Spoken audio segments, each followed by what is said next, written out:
बंदी छोड़ सतगुरु रामपाल जी भगवान की जय हो। परमपिता परमेश्वर सारी सृष्टि के रचनहार, कुल मालिक, असंख्य ब्रह्मांडों के रचयिता, जगत गुरु, संत शिरोमणि सतगुरु रामपाल जी परमेश्वर जी के चरण कमल में मुझ पवन दास का कोटि कोटि दंडवत प्रणाम। और आप सभी लाइव देख रहे भाई बहनों को सत साहिब। पुण्यात्मा दया परमपिता परमेश्वर जी की एक बार आप सभी भगत भाई बहन लाइव जुड़ जाएं। उसके बाद परमेश्वर की दया से एक छोटा सा संदेश है जो आप सभी को दिया जाएगा। भक्ति वो देना भगत जी एक बार। तो जैसे आप भाई बहन जुड़ते एक बार वीडियो को शेयर कर दें ताकि सभी तक मैसेज पहुंच जाए। और जब तक हमारे भाई बहन जुड़ते हैं तब तक हम परमेश्वर का मंगलाचरण कर लेते हैं।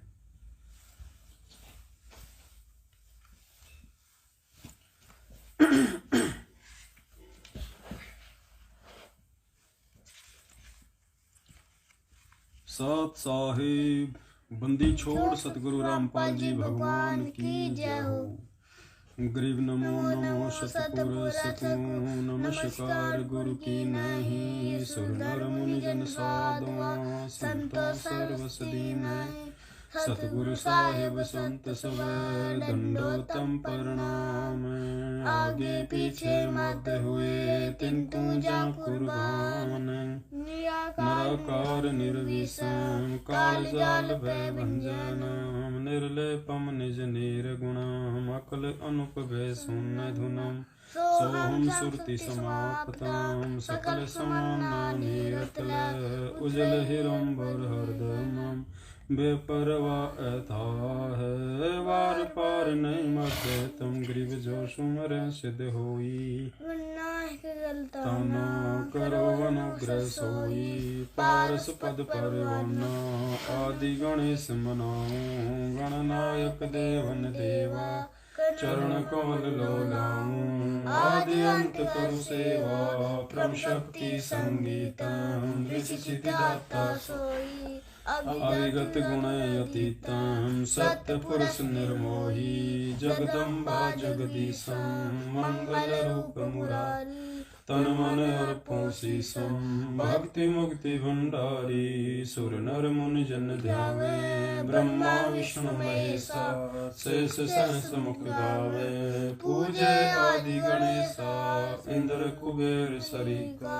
वरुण धर्म राय ध्यावे। समरथ जीवन जी का मन की इच्छा फल पावे। 33 कोटि अधारा ध्यावे सहस 88। उतरे भव जल पारा कट है यम की फांसी। 33 कोटि अधारा ध्यावे शेष 88। उतरे भव जल पारा कट है यम की फांसी। सत साहिब। बंदी छोड़ सतगुरु रामपाल जी भगवान की जय हो। सत साहिब पुण्यात्मो दया परमपिता परमेश्वर जी की।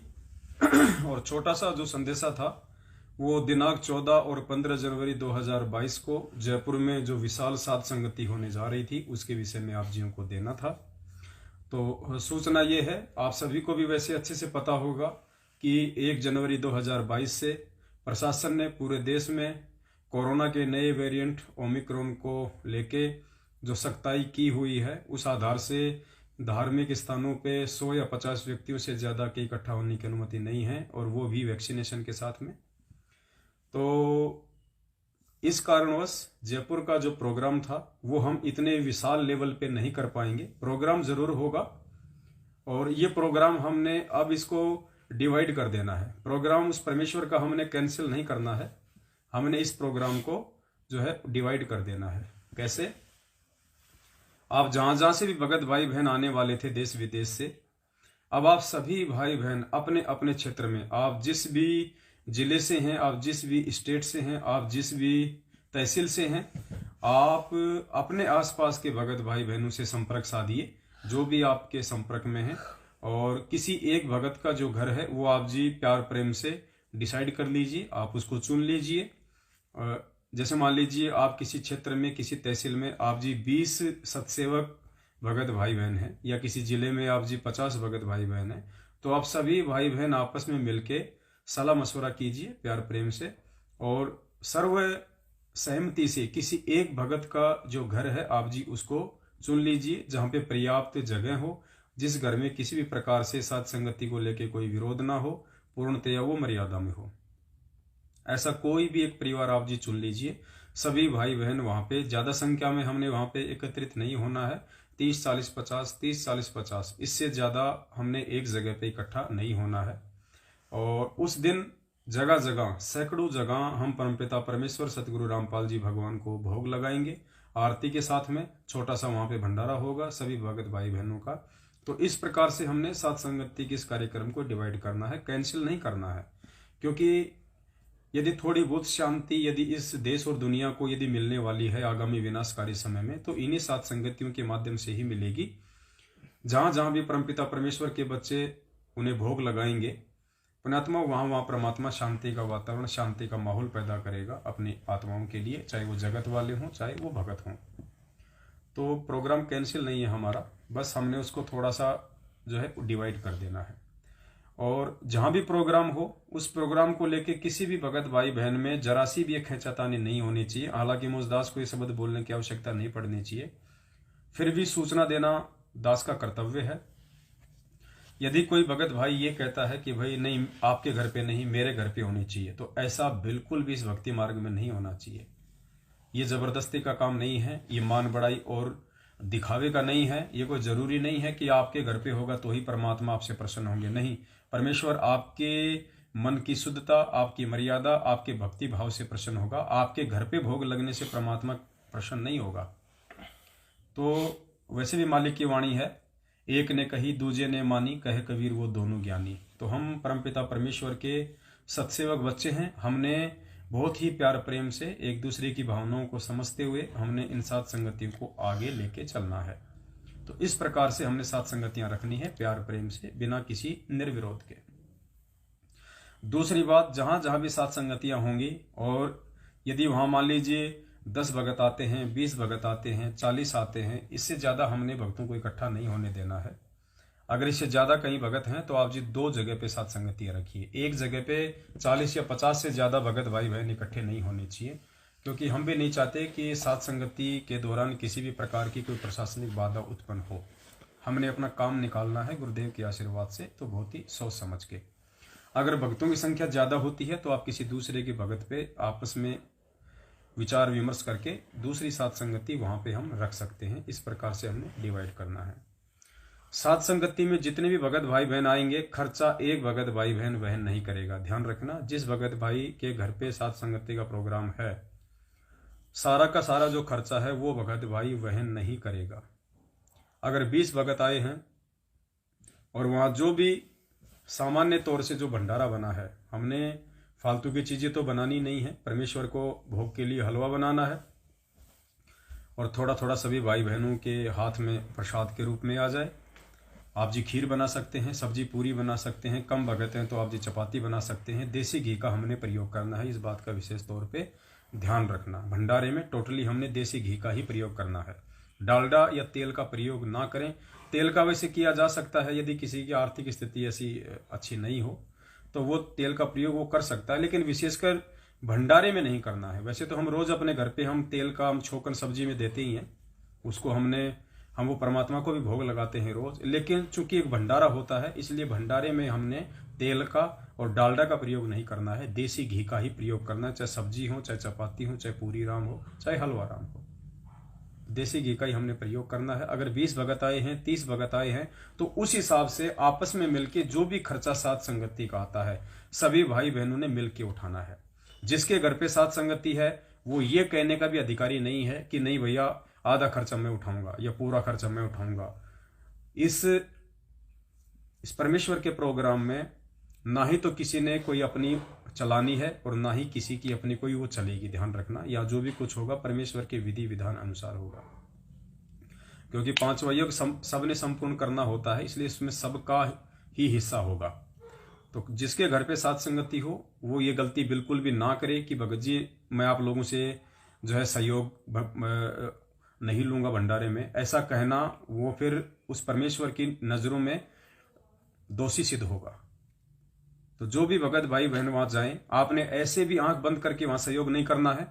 जब सात संगति कंप्लीट हो जाए उसके बाद जिस भगत भाई के घर पे सात संगति थी उसको बैठाओ, उससे पूछो कि भैया टोटल खर्चा कितना हुआ। टोटली साग सब्जी फल फ्रूट भोजन भंडारा घी सब कुछ मिला के टोटली वो कहेगा भैया 2000 का खर्चा है, 1500 का खर्चा है, 3000 का खर्चा है। तो जितने भगत भाई बहन वहां पे आए हुए हैं आप सब मिलके उस खर्चे को पूरा कीजिए। यदि कोई भाई ऐसा है जो बराबर का हिस्सा नहीं दे पाता है तो कोई जरूरी नहीं है, कई ऐसे होंगे जो बिल्कुल भी नहीं दे पाएंगे तो भी कोई जरूरी नहीं है। बाकी जो समर्थ है जिनको परमेश्वर ने आर्थिक तौर से संपन्न किया हुआ है वो आपस में मिलकर सात संगति का खर्चा उठा लें, और जिसके घर पे सात संगति है वो भी उसी एवरेज में अपना सहयोग करे।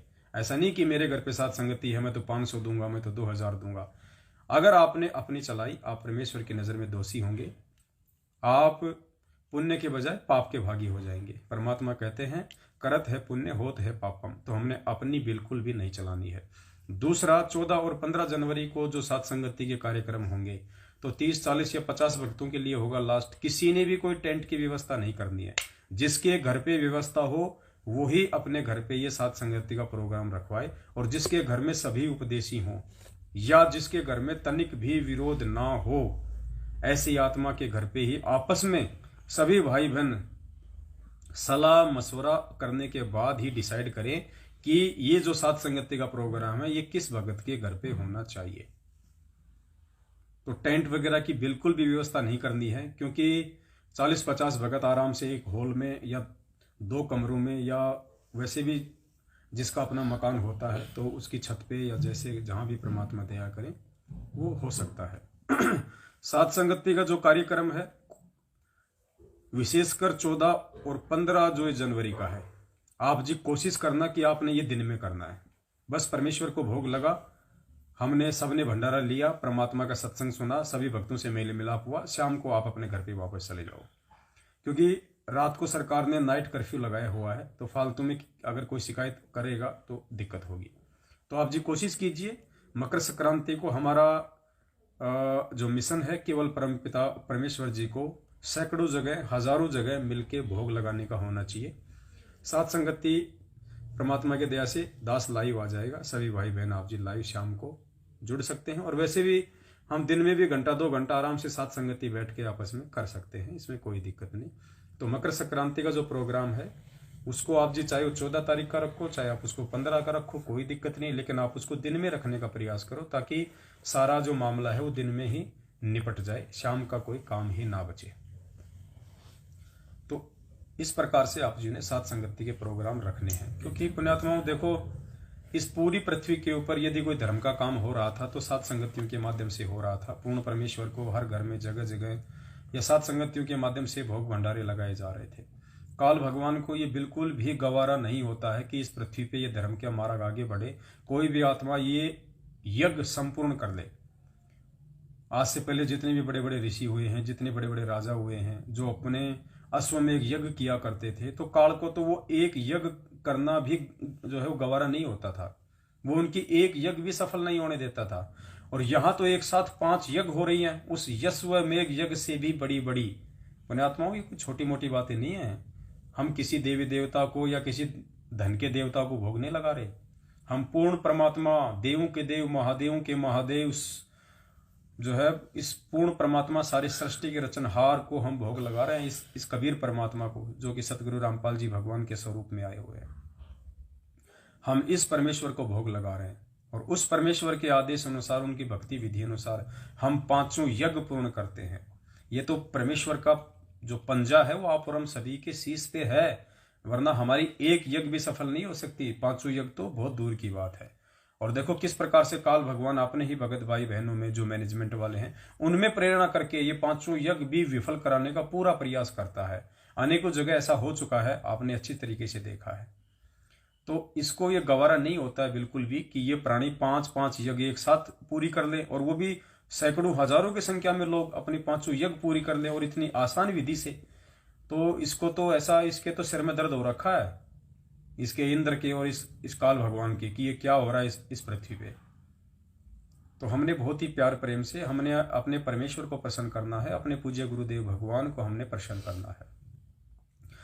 साथ संगतियों को लेके आपस में किसी भी प्रकार का कोई मनमुटाव नहीं होना चाहिए। जो जैसा कहे उसी की बात मान लो कि ठीक है भगत जी, अगर परमेश्वर आपके घर की प्रेरणा कर रहे हैं तो बहुत अच्छी बात है, लेकिन भगत जी वहां पे सारी जो है सुविधा होनी चाहिए। ऐसा नहीं, आपके भाव हैं बहुत अच्छी बात है, लेकिन साथ में जो भगत भाई बहन आएंगे उनके लिए भी तो सारी व्यवस्था होनी चाहिए ना। अब आपके घर में साथ संगति रख ली, 2 घंटे बाद आपके मम्मी पापा जो है उनका पारा गर्म हो गया, कहेंगे काहेंगे साथ संगति, क्या हो रही है, निकलो यहां से, तो उल्टे आप भगवान के दोषी बन जाओगे। तो ऐसी रिस्क कोई ना ले, ऐसी गलती कोई ना करे। ये परमात्मा का मार्ग जोश में होश खो के आगे बढ़ने का नहीं है, ये जज्बाती होने का नहीं है। बहुत ही सोच समझ के कि हम सब की 5 यज्ञ भी पूर्ण हो, हमारे गुरुदेव को भोग भी लग जाए और हमारा परमात्मा भी जो है प्रसन्न हो। तो इस प्रकार से हमने ये यज्ञ करनी है। जयपुर में भी अगर मालिक की दया रही तो होगा वहां पे, लेकिन बाहर के भक्तों ने बिल्कुल नहीं आना है। जिन जिन भक्तों को जयपुर में जो कजोड़ भगत जी के वहां होगा, जिन जिन भक्तों को फोन किया जाए केवल वही भगत आए। जिन भक्तों को फोन ना किया जाए या जिन भक्तों को वहां की साथ संगति में ना बुलाया जाए वो भगत बिल्कुल भी आने का प्रयास ना करें। आप जी अपने अपने क्षेत्र में करें। जयपुर में भी मुश्किल से 30 या 40 से ज्यादा भक्तों को नहीं बुलाया जाएगा और ना ही कोई मैसेज डाला जाएगा, ना ही किसी ने बिना सूचना के वहां पे आना है। ठीक इसी प्रकार चाहे बिहार हो, बिहार के वैशाली जिले में अपने जो डॉक्टर भगत जी हैं उनके वहां पे होगा, तो बिहार के भगत उनसे संपर्क कर लीजिए, सुरेश जी नाम है शायद। और अपने उत्तराखंड में जो प्रदीप जी हैं, मुरादाबाद में विक्रम जी हैं, मुरैना में अपने दर्शन दास जी हैं, और जितने भी भगत भाई बहन हैं जगह जगह पे, अपने अलवर में है, गुड़गांव में है, हिसार में है, हर जगह परमात्मा रजा बख्शेंगे। जहां आपके आसपास आपके विचारों से मेल खाते हुए 10 भगत भी है जो सत्सेवक हैं, आप उनसे संपर्क कीजिएगा और सभी भगत भाई बहनों को आप व्हाट्सएप पे मैसेज डालिएगा, उनसे संपर्क करके और उनको साथ संगति का न्योता दीजिएगा। और 14 तारीख को जहां एक विशाल साथ संगति होनी थी, अब देखो परमेश्वर ने विशेष रजा बख्शी। जहां परमात्मा को एक जगह भोग लगना था, अब देश विदेश में हजारों जगह भोग लगेगा। तो ठीक है, ये काल भगवान तो जो चाहता है, काल भगवान ने जो सूक्ष्म चाल जो खेली है ये कोरोना के माध्यम से। और देखो पुण्यात्मा, ये भी एक संयोग देख लीजिए, सबसे ज्यादा सख्ताई राजस्थान सरकार कर रही है, सबसे ज्यादा सख्ताई राजस्थान सरकार कर रही है।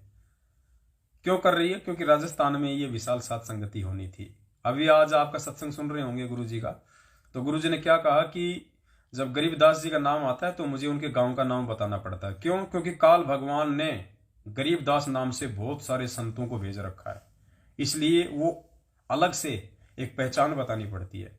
तो ठीक इसी प्रकार ये काल भगवान की सूक्ष्म चाल थी जयपुर की साथ संगति को रुकवाने की। लेकिन आपको पता ही है, परमात्मा कहते हैं तू डाल डाल तो मैं पात पात, और गुरुदेव हमेशा काल की चाल से ही अपना कार्य सिद्ध करते हैं। शुरू से ये नियम रहा है परमात्मा का। पहला मौका परमात्मा काल को देता है और जब वो अपना काम पूरा कर लेता है तो परमेश्वर उसी की चाल से अपना काम सिद्ध कर लेते हैं और पहले से कहीं अधिक अच्छा काम होता है परमात्मा का। तो ये जयपुर में अगर काल भगवान अगर ये कोरोना के माध्यम से अगर ये सख्ताई नहीं करवाता तो खाली एक ही जगह भोग लगता, और अब क्या होगा, अब परमेश्वर का देश विदेश में हजारों जगह भोग लगेगा। तो कितना बड़ा काम हो गया परमपिता परमेश्वर का। कितनी जगह ज्योत जलेगी, कितनी जगह परमेश्वर को भोग लगेगा, कितनी जगह आत्माओं आपस में मिलेंगी, बैठेंगी, परमेश्वर की चर्चा करेंगी। आसपास का क्षेत्र भी जो है परमात्मा भक्तिमय बना देते हैं। आने वाले समय में उन आत्माओं की भी परमात्मा रक्षा करता है जिस जिस भूमि पे इस परमेश्वर की साथ संगतियां होंगी, जिस जिस भूमि पे इस परमेश्वर को भोग लगेगा। तो काल की चाल से परमात्मा सदा अपना कार्य सिद्ध करता आया है। इसको भी परमात्मा प्रसन्न कर देता है बच्चे को कि ले भाई कोई बात नहीं, तू भी राजी हो जा, नालायक है तो तू मेरा ही, भले तूने वहां पे गंदा कर्म किया, तूने ये घटिया कर्म किया, लेकिन बाप की तो वही बात है, बेटा चाहे कितना ही जो है नीच हो जाए, बेटा चाहे कितना ही नीचे गिर जाए, बाप की जो ममता है, जो प्यार है वो कम नहीं होता है। वो एक बात अलग है कि फिर वो परमात्मा उसके ऊपर ध्यान देना छोड़ देता है, और जो अच्छे बच्चे होते हैं फिर परमात्मा उनकी तरफ ध्यान देता है। और ये तो एक छोटी सी सूचना थी, और उम्मीद करता हूं आप जी परमपिता परमेश्वर सतगुरु रामपाल जी भगवान को साथ संगतियां रखने को लेके और व्यवस्थाओं को लेके किसी भी प्रकार की गलती का मौका नहीं देंगे, ये दास उम्मीद करता है। और हम सब की ये जिम्मेदारी भी बनती है कि इस परमेश्वर के मार्ग को प्यार प्रेम और एकता के साथ हम आगे बढ़ाएं। एक ने कही दूजे ने मानी, कहे कबीर दोनों ज्ञानी। दूसरी सूचना ये थी कि जयपुर में साध संगति जब हुई थी दीपावली के दिन, और वहां पे जो भंडारे का पैसा बचा हुआ था, और जोधपुर में साध संगति हुई थी 4 और 5 दिसंबर को, वहां भी सारा खर्चा निकाल के 18-19 हजार रुपये भंडारे का बचा था। तो हम वो पैसा यहाँ पे जयपुर ले आए थे। उन्होंने हमें दे दिया था कि भगत जी हमारे तो किसी काम का है नहीं, आप ये पैसा ले जाओ। तो जयपुर में 1,70,000 रुपये भंडारे का बचा हुआ था।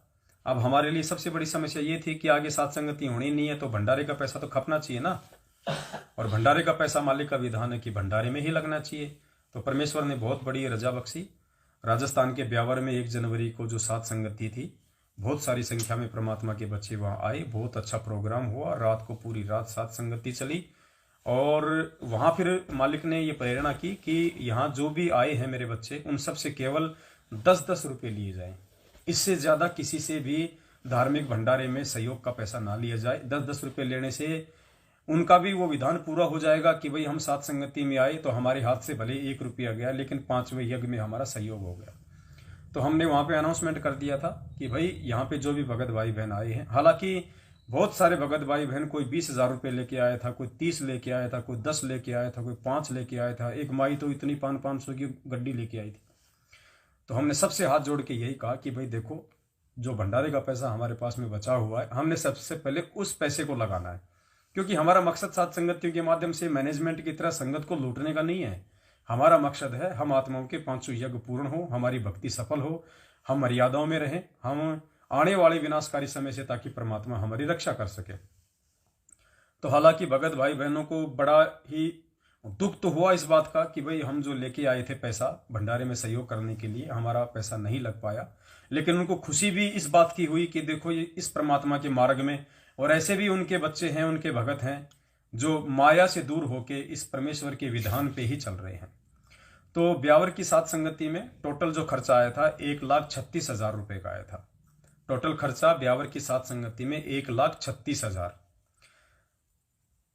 26,000 रुपया ब्यावर की साथ संगति में चेतन भगत जी के पास में बचा हुआ था, और 31,400 रुपये नाना करते भी ब्यावर की साथ संगति में धार्मिक भंडारे में जो है सहयोग हो गया था। 31,400 प्लस 26,000 कितना हो गया भगत जी? 57,400 रुपया तो वहां ब्यावर में था। उसके अलावा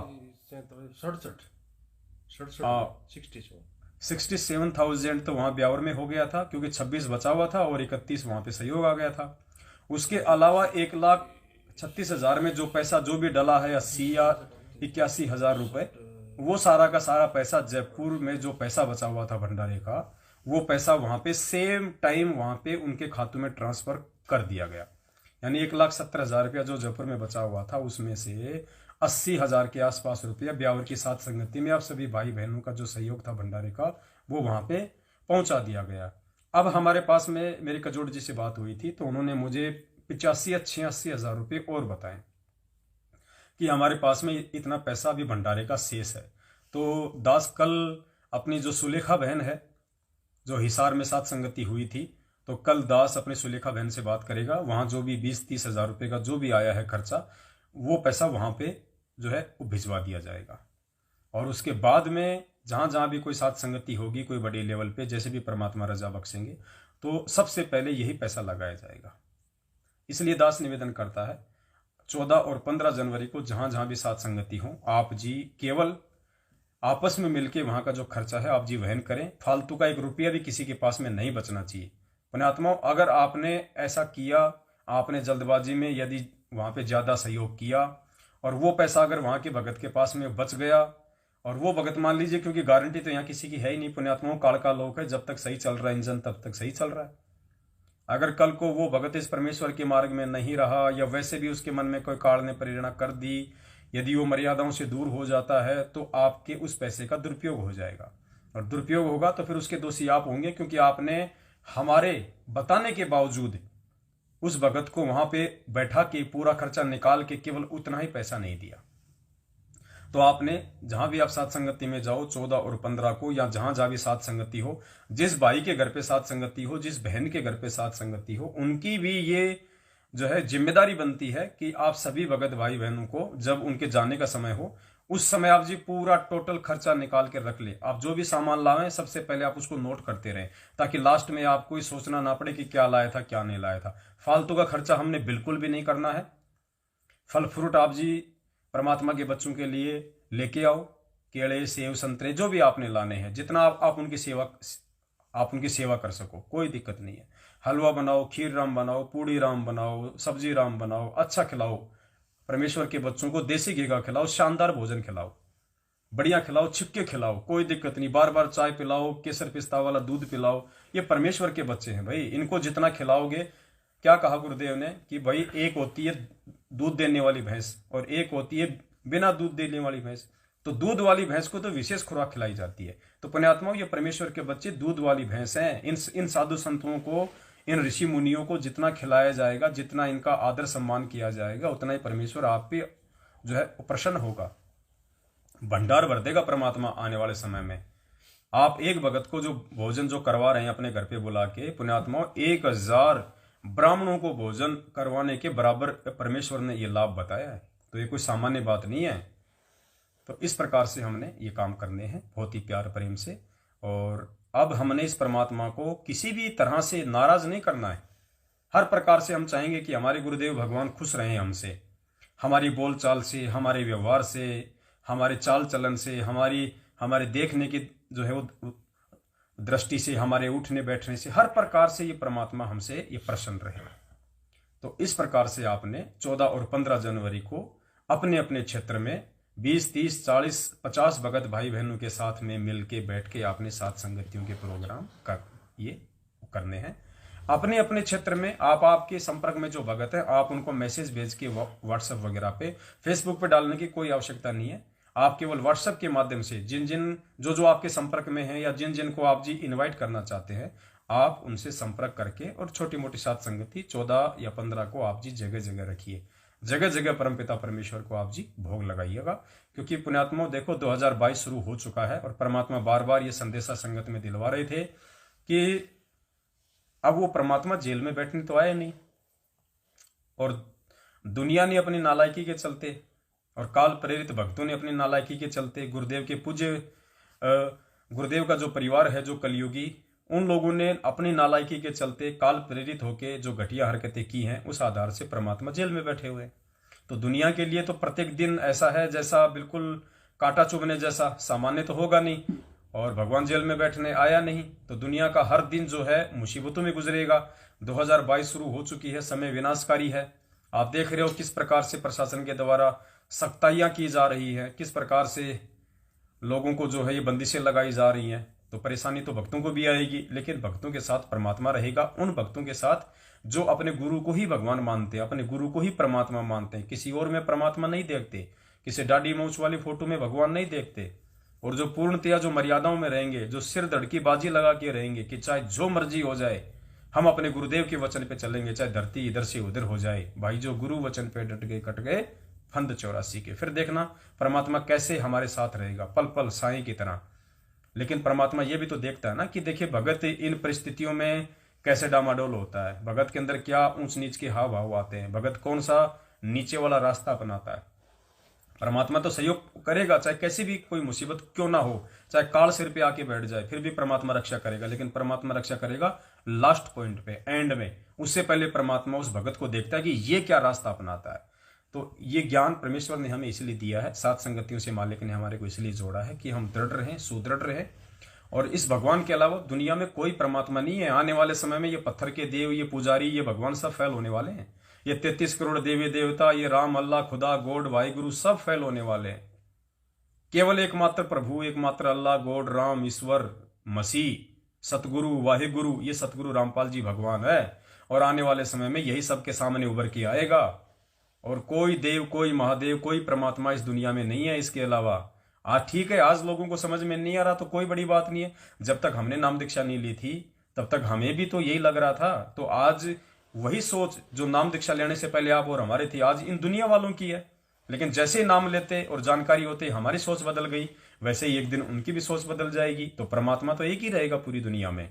एक के साधे सब सदे, सब साधे सब जाए, माली सिंचे मूल को फले फूले आघाए। और आज जो इस परमेश्वर के मार्ग पे दृढ़ता के साथ में इस परमेश्वर के ज्ञान को आधार बना के अपने गुरु की पहचान करके गुरु में परमात्मा देख के आज जो इन विषम परिस्थितियों में संघर्ष के साथ में जो खड़ा रहेगा, आने वाले समय में देखना परमात्मा उन्हीं आत्माओं के साथ रहेगा।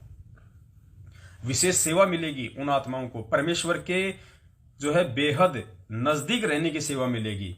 एक समय ऐसा आ जाएगा पुण्यात्माओं, गुरुदेव केवल आपको टीवी पे ही आशीर्वाद दिया करेंगे। हो सकता है देश दुनिया वालों को गुरुदेव के साक्षात दर्शन करने का भी मौका ना मिले।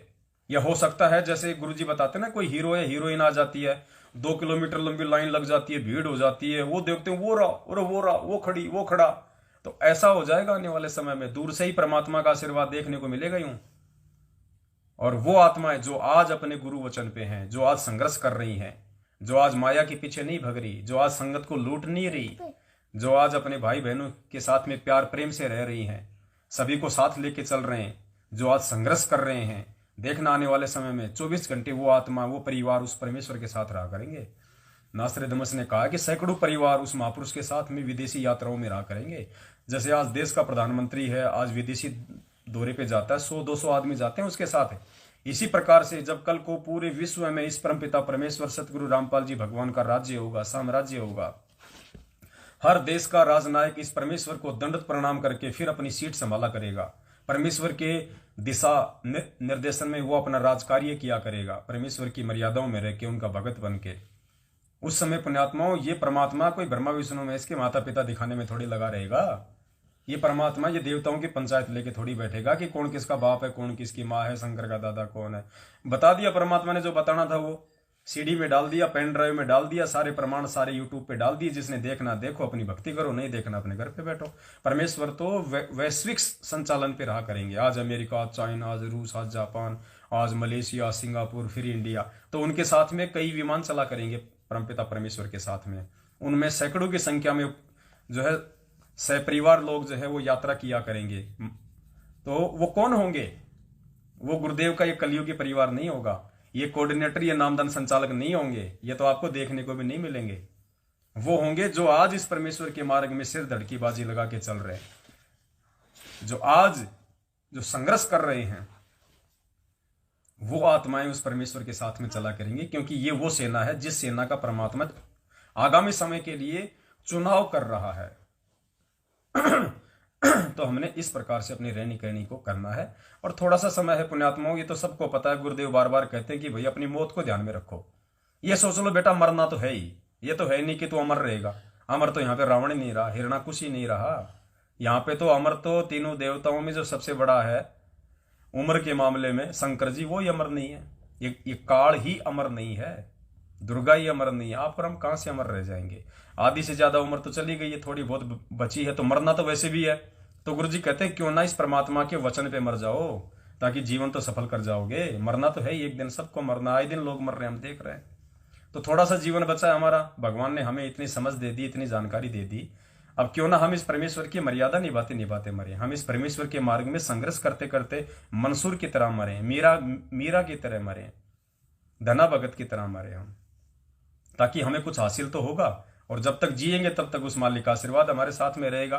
गीता जी में काल ने अर्जुन को भ्रमित किया था ना कि तेरे दोनों हाथों में लड्डू हैं, जबकि उसके ना तो इधर लड्डू रहा ना उधर लड्डू रहा। ना तो जीते जी उन्होंने राज भोगा, ना मरने के बाद में राज भोगा, ना कोई उन्होंने उस स्वर्ग भोगा। तो उसने तो दिया था धोखा। और इस परमेश्वर के मार्ग में हमारे दोनों हाथों में लड्डू हैं। मर्यादा में रहेंगे, संघर्ष करेंगे, जीते जी ये परमेश्वर हमारा ये लोक भी सुखमय बना देगा। 24 घंटे हम परमेश्वर के चरणों में रहेंगे। मालिक की वाणी है ना, दिया कबीरा रोय, कौन सी वाणी है परमात्मा की? हाँ, परमात्मा कहते हैं कबीरा राम बुलाइया और दिया कबीरा रोय। जो सुख है सत्संग में वो बैकुंठ में ना होए। तो जो सुख सत्संग में अर्थात सच्चे संत की शरण में है, जो उनके चरणों में है। हाँ, राम बुलावा भेजिया दिया कबीरा रोय। जो सुख है सत्संग में वो बैकुंठ में ना होए।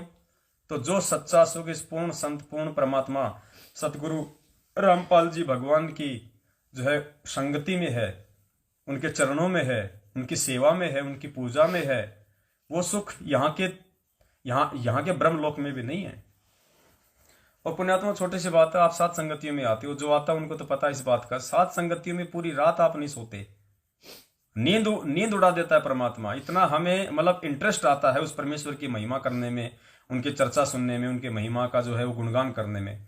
जब एक छोटी सी सात संगति में हम आपस में भगत भाई मिलके जब इतना आनंद महसूस करते हैं, तो सोचो जब सारी सृष्टि का रचनहार पूर्ण परमात्मा जब आएगा जिस दिन और जब सत्संग करेगा है, तो पुण्यात्मा उस समय कितना ये आत्मा आनंद का अनुभव करेगी, क्योंकि उस समय तो हमें इस परमात्मा की पूर्ण पहचान भी हो चुकी होगी। सात संगतियों का मकसद यही तो है कि गुरुदेव के जेल से आने से पहले पहले हम उनको परमेश्वर के रूप में स्वीकार कर लें, उसके बाद भी ये भक्ति आगे चलेगी। अभी तो संघर्ष चल रहा है। अभी आज कोई सोचे मैं भक्ति कर रहा हूँ, किसी की भक्ति नहीं चल रही है, फॉर्मेलिटी पूरी हो रही है। अरे खुद जब भगवान यहाँ पे संघर्ष कर रहा है तो भगत कहां से भक्ति कर लेगा। तो पुण्यात्मा अभी तो संघर्ष का दौर है ये, और ये संघर्ष का दौर ये परमात्मा ने इसीलिए शुरू कर रखा है आप और हमारे लिए, भक्तिमय माहौल बनाने के लिए, एक अच्छा वातावरण बनाने के लिए। तो भक्ति तो परमात्मा करवाएगा। गुरु जी कहते हैं भक्ति तो हम करवाएंगे, भक्ति तो परमात्मा करवाएगा, तुम काहे की भक्ति कर लोगे। तो वो भक्ति के लिए ही परमात्मा उस संघर्ष में यदि हमने सहयोग नहीं दिया तो हमसे बड़ा नीच और निकृष्ट प्राणी और कौन होगा। जहां एक तरफ आज गुरु जी के परिवार वाले संगत को लूटने में लगे हुए हैं, जैसे कौवा होता ना, कौवा, गुरु जी कहते हैं वो जख्मी गधे की पीठ पे बैठ जाता है और वो इतना हरामी होता है, उसको ये भी नहीं होता कि भाई इसके बेचारे के दर्द हो रहा है, उसके जख्मों को नोच नोच के खाता है, मांस को। ठीक इसी प्रकार गुरुदेव के जाने के बाद ये संगत जो है उस गधे की तरह ये जख्मी हो चुकी है। इस संगत को ये नहीं पता हमने क्या करना है, हमने क्या नहीं करना है, कौन से रास्ते जाना है, गुरु जी क्या शिक्षा दे के गए थे, हमने क्या करना है, ये जख्मी हो चुकी है। और ये नालायक ऊपर से काल प्रेरित ये कौवे, गुरु जी के परिवार वाले, कोऑर्डिनेटर, नामदान संचालक, बेटा बेटी, भाई बंधु, रिश्तेदार, जवाई, ये वो नालायक कौवा है जो बेचारी उस जख्मी संगत की पीठ को ज्योति पाठ दान दसवेंश के नाम पे नोच नोच के खा रही है, चील कौवे की तरह नोच नोच के खा रही है। तो पुण्यात्माओं, और उधर से यदि कोई भद्र पुरुष जा रहा हो तो वो स्वाभाविक उसके उस दुख को देख के, उसके वो दर्द को देख के उस कौवे को उड़ा दिया करता है ताकि उसको कुछ राहत मिले, उसको बेचारे को। तो ये जो सत्सेवक हैं ये तो उस राह चलते आदमी की तरह हैं जो बेचारी सत्संग के इस संगत के ऊपर बैठ के ये कौवे जो नोच रहे हैं पिछले 7 साल से ज्योति पाठ और दान के नाम पे गुरु जी के आदेशों की आड़ में। तो पुण्यात्माओं, हम इस पूरी पृथ्वी के सर्वश्रेष्ठ इंसान हैं। हम जान नहीं पा रहे, हम जाग नहीं पा रहे, ये एक बात अलग है। अरे जिसको भगवान मिल गया हो वो भगवान, जिस भगवान की प्राप्ति के लिए चुनक ऋषि जैसों ने अपना शरीर गाड़ दिया तपस्या करके। और गुरुदेव कहते हैं उन महापुरुषों की आंखों की ये पलकें जमीन से टिक जाया करती थी, इतने लंबे समय तक, लाखों लाखों वर्ष तक अपने शरीर की परवाह किए बिना उन्होंने परमात्मा की प्राप्ति के लिए इतने घोर तप किए, लेकिन उनको तो काल ने भी दर्शन नहीं दिए, भगवान तो बहुत दूर की बात है। और आप और हम कुछ भी नहीं कर रहे, सीधे सीधे परमात्मा अपने घर में आके बैठ गया, सीधे सीधे परमात्मा अपने घर में आके बैठ गया पूरा का पूरा।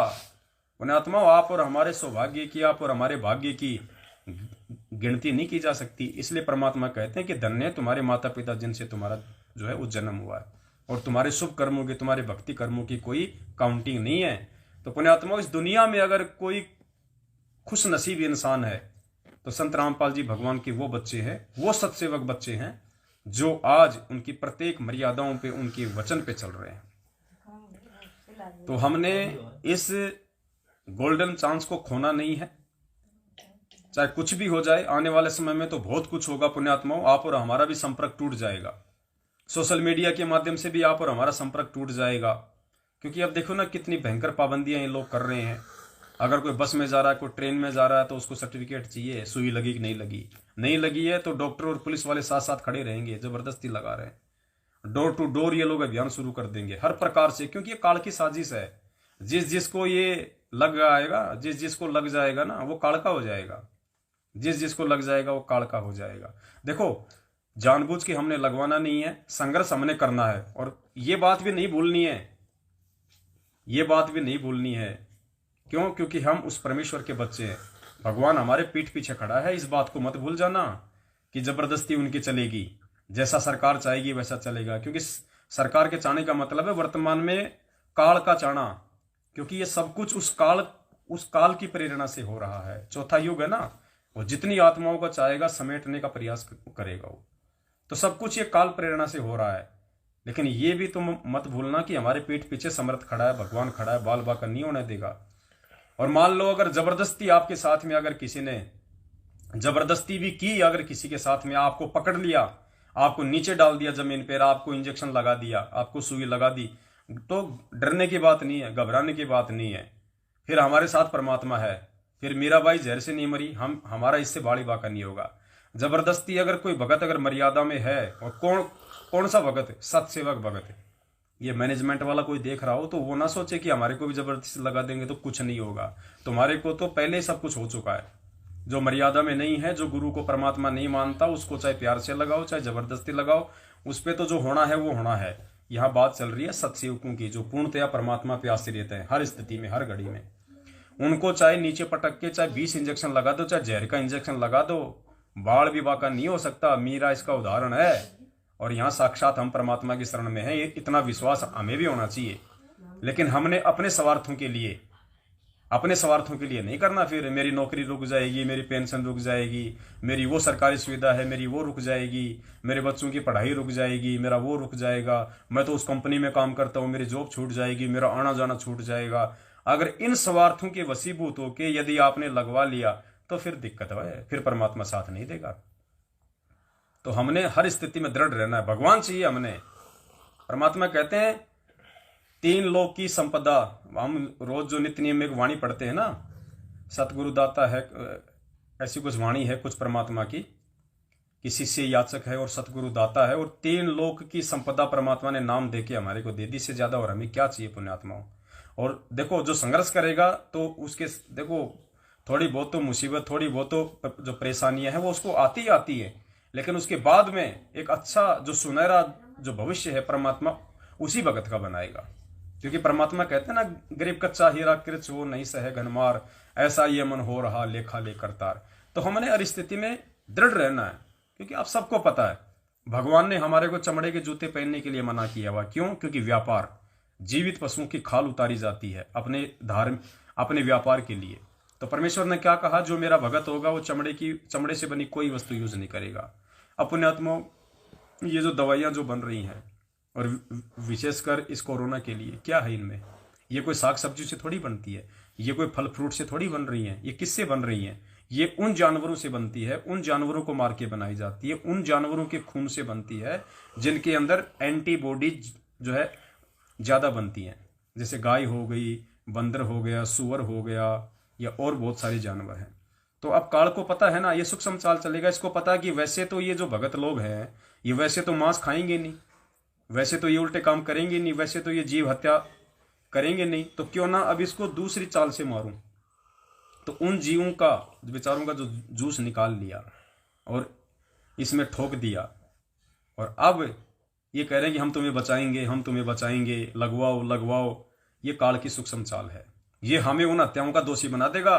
कल को काल ये नहीं देखेगा तूने क्यों लगवाया क्यों नहीं, वो कह देगा बेटा देख ये किस लिए बना था, ये किस चीज से बना था, है 21वीं सदी में तेरे को पैदा किया था ना मैंने, है। अरे तेरे को तो भगवान ने अक्षर ज्ञान दे दिया था, तेरे को तो बहुत बड़ा नौकरी पे लगा दिया था, तेरे को परमात्मा ने तेरे को पढ़ाया लिखाया, तेरे को ऊपर से मालिक ने तेरे को जाके ये तत्व ज्ञान दे दिया है। और फिर तुझे नहीं पता ये क्या था और क्या नहीं था, और नहीं पता था तो सत्सेवकों ने तुझे जानकारी दे दी। दुनिया भर के लोग इस मुहिम में लगे हुए हैं कि भैया ये कैसे बन रही है, ये कैसे नहीं बन रही है, इसके अंदर क्या क्या शामिल है। उसके बाद भी तूने अपने जीवन रक्षा के लिए लगवा लिया है। वो जानवरों की तो वो बलि चढ़ा दी गई, और तूने अपनी जीवन रक्षा के लिए तूने वो लगवा लिया। फिर वो उल्टा टांग देगा वहां पे, परमात्मा भी सहायता नहीं करेगा। तो चाहे कुछ भी हो जाए, अरे जब हमारा भगवान को देशद्रोही बना दिया, जब हमारे भगवान को जेल में बैठा दिया, तो आप और हमारी तो नालायकों अगर गर्दन भी उड़ा दी जाए अगर ये संघर्ष करते करते तो भी थोड़ा है। लेकिन दूसरी बात ये भूलना नहीं चाहिए, परमात्मा हमारे साथ में है। हर स्थिति में परमात्मा सच्चे और अच्छे भगत की, मर्यादित भगत की रक्षा करेगा। क्योंकि धरती पे परमात्मा है। दुख कष्ट तकलीफ तो आती है, थोड़ी बहुत, ये तो सबको आती है। खुद भगवान भी संघर्ष करके दिखा रहा है, जेल में दुख उठा के दिखा रहा है, तो आप और हम कहां से बख्शे जाएंगे इस कालबली के लोक में। फिर भी परमात्मा कहते हैं, जो मैं पूत कपूत हूँ बहुर पिता को लाज, बाप खुद मुसीबतों में रह के भी अपने बच्चे की हर संभव जो है रक्षा करता है। तो हमने ये, क्योंकि मालिक कहते हैं, कहे कबीर सुनो भाई साधो मैं तो हूं विश्वास में, परमात्मा विश्वास में है, विश्वास में। और विश्वास उसी भगत के अंदर हो सकता है जो भगत मर्यादा में होगा। अरे 1,000 टन माल वही गाड़ी लेके आगे बढ़ सकती है जिसके टायर बिल्कुल टकाटक होंगे, और जिसका टायर ही, वो गाड़ी वो खाली अपना वजन लेके भी आगे नहीं बढ़ सकती। तो टायर का मतलब है मर्यादा। जिसकी मर्यादा खंडित है उसका खुद का अंदर से वो खोखला हो जाएगा। उसका कोई अच्छा काम करने का, कोई अच्छा संदेशा देने का, आगे कोई संघर्ष करने का इस भक्ति मार्ग में उसकी इच्छा ही नहीं करेगी, क्योंकि अंदर से वो टूटा हुआ है। उसको पता है कि मैं मर्यादा में तो हूं नहीं, पता नहीं कब मेरे ऊपर काल का दाव लग जाए। तो अपने टायरों को पंचर मत होने दो हर स्थिति में। और यदि फिर भी ऐसी कोई गलती हो जाती है किसी कारणवश, तो भगवान की भक्ति नहीं छोड़नी। 100 बार उस मालिक के आगे हम जो है अपना वो नाक रगड़ें कि परमात्मा क्षमा करना, आज के बाद परमात्मा दास आपको दोबारा सौपन में भी गलती का मौका नहीं देगा। ये विश्वास दिलाओ अपने सतगुरुदेव भगवान को। उसके बाद फिर उसी जोश से, उसी उमंग से इस भक्ति पे लगो, परमात्मा साथ हो जाता है। तो इस प्रकार से हमने हिम्मत नहीं हारनी है, भगवान साथ में है। और देखो, जो जो पुण्यात्माएं आज मर्यादा में हैं और सतगुरु के जो भगत हैं, काल की उनके ऊपर विशेष नजर है। आप सत्सेवकों के ऊपर, हम सत्सेवकों के ऊपर काल की विशेष नजर है, क्योंकि काल को पता है हम लोग जो है अपॉइंटेड हैं। उसको पता है कि ये आत्माएं मेरे जाल से बाहर निकलती जा रही है, उसको आभास हो जाता है। गुरुजी ने क्या बताया, जब कसाई के बाड़े से कोई बकरा या बकरी एक बार किसी भी तरह से अपने वो गले से जेवड़ा निकलवा के और छलांग मार के जैसे भी वो बाड़े से बाहर निकल जाती है ना, तो और जब वो उस कसाई के हाथ आ जाती है, तो उसको विशेष तौर पे उसको बांध के रखता है। या तो सबसे पहले उसकी गर्दन काट देता है कि ये बहुत ज्यादा उछल कूद कर रही है, इसका काम करो पहले। अगर नहीं मारेगा उस समय, उसको जरूरत नहीं है, तो उसको डबल तरीके से उसको रस्सियों से बांधता है ताकि अब की बार ना निकल जाए। तो इसी प्रकार हम इसके बाड़े से बाहर हो चुके हैं, और हम कोई गलती करके अगर इसके हाथ आ गए दोबारा, तो या तो ये काटेगा या ये ढंग से ऐसा कुछ कर देगा, हम दोबारा इस परमात्मा की शरण में नहीं आ पाएंगे इस जन्म में। तो अब हम इसके बाड़े से बाहर जा चुके हैं। हमें गुरुदेव ने छलांग मारनी सिखा दी कि बेटा ऐसे छलांग मार, इसके बाड़े से बाहर निकल। अब इसके हाथ नहीं आना है। हाथ आने का मतलब मर्यादा नहीं तोड़नी, कहीं भी कोई लीक पॉइंट नहीं देना इसको, वरना अगर इसकी पकड़ में आ गए फिर दोबारा इससे छूटना मुश्किल हो जाएगा। तो इस प्रकार से हमने अपने गुरुदेव भगवान पे विश्वास करके, और पुण्यात्मा भगवान है, अभी दिखाएगा भगवान, रुक जाओ थोड़ी देर में, भगवान वाले काम क्या होते हैं। और उन आत्माओं के साथ होगा चमत्कार जो आज संघर्ष कर रही हैं। देखना आने वाले समय में एग्जाम्पल बनेगी, वो आत्मा दुनिया देखेगी, यार ये किसके भगत हैं, यार ये कौन से लोग के प्राणी हैं। ऐसा होगा आने वाले समय में, जब दुनिया अपने घरों में दुबकी रहेगी, परमात्मा के बच्चे ऐसे पहन के बनियान और बिल्कुल फ्री फंड घुमा करेंगे, स्वतंत्र निर्भय। मालिक कहते हैं, निर्विकार निर्भय तू ही और सकल भयमान, सब पे तेरी साई भी तुझ पे साई बनाए। जब हमारा बाप निर्विकार और निर्भय है, तो बाप में बेटों के तो उन बेटों में बाप के थोड़े बहुत तो लक्षण आते हैं ना। तो जब बाप निर्भय है, निर्विकारी है, निडर है, तो हम कैसे डर जाएं, हम कैसे बात बात पे इस काल भगवान के आगे हम नीचे हो जाएं। हम क्यों अपनी मर्यादा तोड़े चंद स्वार्थ और लालच के लिए, जबकि हमें पता है कि अगर मर्यादा में रखेंगे तो दुनिया की सबसे बड़ी संपदा हमें मिलने वाली है वहां सतलोक में, जिसकी कोई कीमत नहीं है। यहाँ की तो नस्वर है आज, नहीं तो कल जाएगी। आज अपने पास में, कल को 4 बेटे हो गए, आपस में बांट लेंगे। तेरे हिस्से में क्या आएगा, तेरे हिस्से में एक टूटी सी खाट आएगी, और वो खाट भी परमात्मा कहते हो जीने के नीचे वो डाल देते हैं। मालिक ने सत्संग में कहा ना कि बूढ़े के खाट और ये छानी काटने का गंडासा, ये जीने के नीचे मिला करते हैं। तो वो मिलेगा लास्ट में यहाँ में, और क्या मिलेगा। तो इस प्रकार से हम सबको भाई बहनों ने मिलकर चलना है, संघर्ष करना है। परेशानियां सबके जीवन में आती हैं, लेकिन भक्तों के साथ भगवान है, इस बात को कभी भूलना नहीं चाहिए। तो एक छोटा सा संदेशा था जो आप जियों को ये देना था। वीडियो को ज़्यादा से ज़्यादा शेयर करें। और दास आपको बता रखा कि दास अभी कल यहाँ से निकल जाएगा, क्योंकि ये मेरा मिडवे था, ये किशनगढ़। जब भी कहीं मैं जाता हूँ इस रूट पे, तो मैं बीच में यहाँ पे रुक जाता हूँ। अपने रामदेव भगत जी हैं। आपको भी अगर कभी मिडवे करना हो, कहीं आना जाना ऐसा हो आपका दिल्ली बॉम्बे वाले रूट पे, तो अजमेर के पास में किशनगढ़ है। ये होटल हाईवे किंग है। आप जी यहाँ पे निर्भय होके, निश्चिंत होके भोजन पानी के लिए, रात्रि विश्राम के लिए आप जी यहाँ पे ठहर सकते हैं।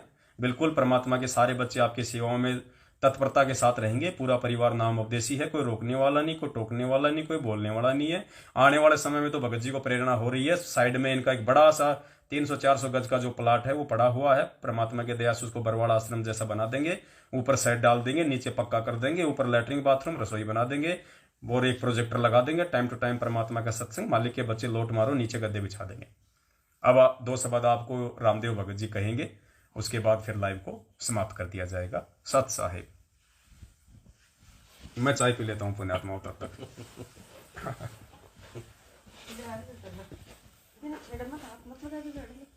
सत्साए भगत भाइयों, बंदी छोड़ इसमें लगाओ, ये इसमें लगाओ।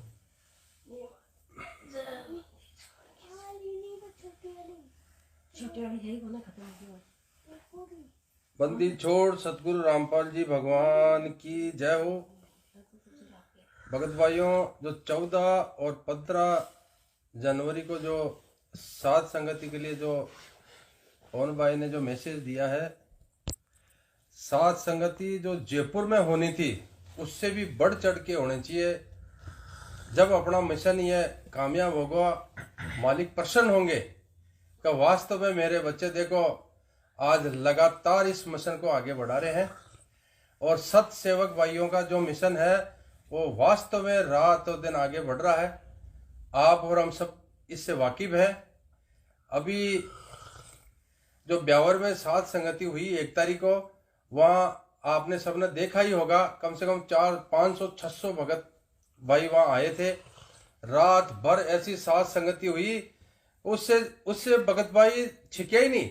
सवेरे भंडारा लेकर के, और कई प्रकार का अच्छा भंडारा, और उस भंडारे में ऐसे गदगद हो गए कि जब भगत भाई हमसे सत्साई बोल के विदा हो रहे थे, उनके आंखों में आंसू थे। भगत भाइयों, ये एक विचार करने की बात है कि ये क्या हो रहा है इस देश दुनिया में। ये साध संगतियां हो के कैसे ये मानव समाज, जो नया मानव समाज जो मालिक की शरण में आ रहा है, वो कैसे गदगद हो रहा है, ये सोचने की बात है अपने ऊपर।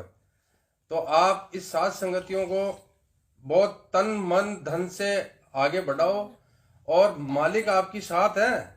आने वाले समय में जो समय में आप जो मेहनत कर रहे हो ना, ये याद करेगी दुनिया। अभी तो आपका पड़ोसी है, रिश्तेदार है, ये सभी आपका विरोध कर रहे हैं, लेकिन आने वाले समय में जो ये विरोध करने वाले हैं, ये सब पैर पीटेंगे या दुनिया छोड़ जाएंगे। तो ये समय आपको याद करेगी। इसलिए आप ऐसे मन में शंकाएं पैदा नहीं करना है कि हम जो साथ संगतियां कर रहे हैं ये हमारी कोई मजबूरी है। मजबूरी नहीं है। मालिक के पल पल में आपकी एक एक क्षण क्षण की वहां देख रहा है कि मेरे बच्चे किस प्रकार से लगे हुए हैं। इसलिए जो 14 और 15 जनवरी को जो साथ संगति आप जो करते हो, हाँ, ज्यादा एक जगह ज्यादा अगर संगत हो जाती है, जैसे 70, 80, 90, 100 हो जाते हैं, तो उसको 2 जगह डिवाइड कर लो, 2 भक्तों के घर हो जाओ। लेकिन इसको बढ़ चढ़ के साथ संगति को आगे बढ़ाना है, इस मिशन को। और मैं अजमेर जिले में जो किशनगढ़ तहसील है, नेशनल हाईवे 8 के पास ही दास का रहने की जगह है। तो कोई भी इधर जयपुर की साइड से आवे या अजमेर की साइड से आवे, तो आप नाइट में या दिन में कभी भी आओ, भोजन भंडारा लो, आपके लिए सेवा में हम हाजिर मिलेंगे। नंबर दे। और मोबाइल नंबर, मेरा मोबाइल नंबर है 9928950404 रामदेव दास। अपना मोबाइल नंबर हमेशा साथ रखो। कभी भी आप आते हो तो मेरे को मोबाइल से सूचना दे दो। आप बस से उतरे हो या ट्रेन से उतरे हो, दास आपकी सेवा में आएगा। मैं क्या सेवा कर रहा हूँ, मालिक प्रेरणा डाल रहा है। करे करावे साया मन में लहर उठाए, जो मालिक करने वाला है, मेरी क्या औकात है। अपन दो कोटि के जीव हैं, अपनी ये सोचते हैं मैं यह कर रहा हूं, ये अपनी भूल है। ये गलती से भी ऐसे शब्द उच्चारण नहीं करना चाहिए, क्योंकि सब मालिक करता है। मालिक के बगैर पत्ता भी नहीं हिलता।